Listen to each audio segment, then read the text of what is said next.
आज अजून एक चायनीज पदार्थाची रेसिपी आपण बघणार आहोत, ती म्हणजे पनीर चिली। एकदम रेस्टॉरंटमध्ये जसं मिळतं तसंच चटपटीत स्पायसी असं पनीर चिली आपण करणार आहोत। बाहेरून क्रिस्पी पण आतून मस्त सॉफ्ट आणि स्मोकी फ्लेवरचं पनीर कसं बनवायचं हे टिप्ससहित तुमच्यासोबत मी आज शेअर करणार आहे। नमस्कार, मी आरती भावे, आरतीज किचनमध्ये आपलं स्वागत आहे। चला तर मग रेसिपीला सुरुवात करूया। इथे मी 400 ग्रॅम पनीर घेतलं आहे आणि हे पनीर असे मोठे मोठे क्यूब्समध्ये कट करून घेतले आहेत। आता हे पनीरचे तुकडे मी एका मोठ्या बाउलमध्ये काढून घेते आणि यात घालूया चवीनुसार मीठ, अर्धा चमचा काळी मिरी पावडर, 1 चमचा काश्मीरी मिरची पावडर आणि 2 ते 3 चमचे कॉर्नफ्लॉवर। आता हे सर्व जिन्नस असे टॉस करून घेऊया, म्हणजे हे सर्व जिन्नस पनीरला छानपैकी कोटिंग होईल। काही ठिकाणी कॉर्नफ्लॉवरची स्लरी बनवून त्यात पनीरचे तुकडे डिप करतात, पण त्यामुळे काय होतं, पनीर तळलं की एकतर ते पनीरचे पकोडे वाटतात, शिवाय आपण जे मसाले त्यात घातले ते पनीरमध्ये आतपर्यंत मुरत नाहीत। म्हणून असे कोरडे जिन्नसच पनीरला कोट करायचे, म्हणजे मसाले पनीरच्या आतपर्यंत मस्तपैकी मुरतात। कढईत तेल गरम करत ठेवलं आहे। तेल बऱ्यापैकी गरम करायचं आहे, म्हणजे अगदी तेलातून धूर येईपर्यंत नाही, पण जरा जास्त गरम करायचं आहे। हे बघा, पनीरचा लहानसा तुकडा तेलात परतल्यावर पटकन बुडबुडे आलेत, म्हणजे हे योग्य टेम्परेचर आहे। आता पनीरचे तुकडे मी तेलात सोडते।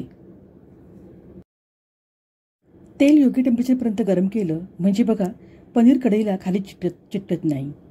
ते जर तेल नीट गरम केलं नसेल तर पनीर खाली चिकटतं आणि बारीक बारीक तुकडे होतात। तर ही एक टिप लक्षात घ्या। पनीरचा रंग तुम्ही बघू शकता, मस्त गोल्डन कलर आला आहे।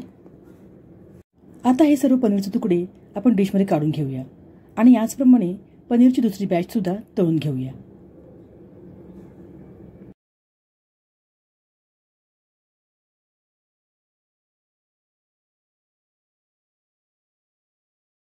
पॅनमध्ये एक लहान चमचा तेल गरम करत ठेवलं आहे। तेल गरम झाल्यावर त्यात घालूया 2 चमचे बारीक केलेले लसूण, 1 चमचा बारीक केलेलं आलं आणि 1 चमचा हिरव्या मिरचीचे तुकडे। थोडे परतून घेतल्यावर आता ह्यात घालूया अर्धा पाऊल बारीक चिरलेला कांदा। हा पातीचा कांदा आहे, तुम्ही नेहमीचा कांदा देखील वापरू शकता। आणि थोडीशी बारीक चिरलेली शिमला मिरची।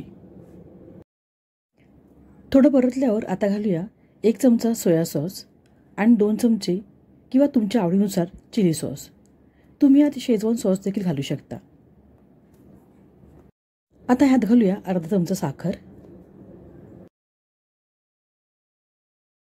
आता ह्यात घालूया 1 वाटी अशी मोठी चिरलेली शिमला मिरची आणि 1 वाटी चिरलेला कांदा आणि थोडीशी कांद्याची पात। अर्धी कांद्याची पात मी ठेवून दिली आहे। आता हे सर्व साहित्य परतून घेऊया। चवीनुसार मीठ घालूया। लक्षात घ्या, सोया सॉसमध्ये सुद्धा मीठ असतं आणि आपण आधी पनीर तळताना सुद्धा त्यात थोडं मीठ घातलेलं, म्हणून आता मीठ घालताना बेतनीच घाला। अर्धा चमचा काळी मिरी घालून परतून घेऊया।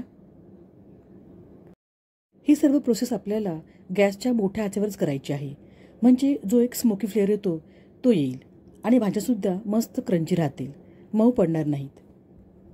एका बाउलमध्ये मी 2 चमचे कॉर्नफ्लॉवर घेतले आहे, त्यात थोडे पाणी घालून पातळशी स्लरी बनवून घेऊया। हे बघा, बिलकुल कुठे राहता कामा नयेत। आता ही स्लरी या भाज्यांमध्ये घालूया आणि ढवळून घेऊया। कॉर्नफ्लॉवरमुळे पनीर चिलीला मस्तपैकी थिकनेस येतो।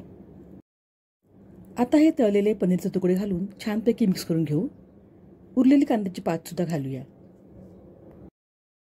पनीरचे तुकडे घातल्यावर अगदी 2 मिनिटच हे परतून घेऊया आणि हे बघा, आपलं पनीर चिली किंवा चिली पनीर तयार आहे। गॅस बंद करूया आणि गरमागरम पनीर चिली सर्व करूया। तुम्ही हे पनीर चिली स्टार्टर म्हणून सुद्धा खाऊ शकता किंवा मेन कोर्स म्हणून नानसोबत सुद्धा खाऊ शकता। अमेझिंग! तुम्ही सुद्धा पनीर चिलीची ही रेसिपी घरी नक्की ट्राय करा आणि कमेंट करून मला कशी झाली हे कळवा। रेसिपी आवडल्यास व्हिडिओ लाईक आणि शेअर करा आणि चॅनलला सबस्क्राईब करा। पुन्हा भेटूया। धन्यवाद।